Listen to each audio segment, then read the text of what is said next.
Salam, Xəbərmi YouTube kanalının daimi izləyiciləri. Hər birinizi salamlayıram. Kanala abunə olub, videoları bəyənməyi unutmayın. Cin ləqəbli müğənni Ceyhun Zeynalovun başına iş gəlib. Demokratas xəbər verir ki, sənətçinin avtomobili yanıb. Bu barədə aparıcı Zaur Kamal həmin Zaur verilişində məlumat verib. Ceyhun, Allah səni bəd nəzərdən qorusun. Bugün maşınını yanırdı. Dedi ki, efirə gələ bilməyəcəyəm. Mən də elə bildim ki, elektrik avtomobilidir.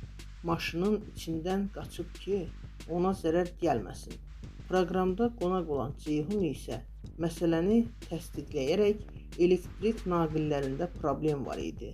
Şükür olsun ki, onu da aradan qaldırdıq deyib.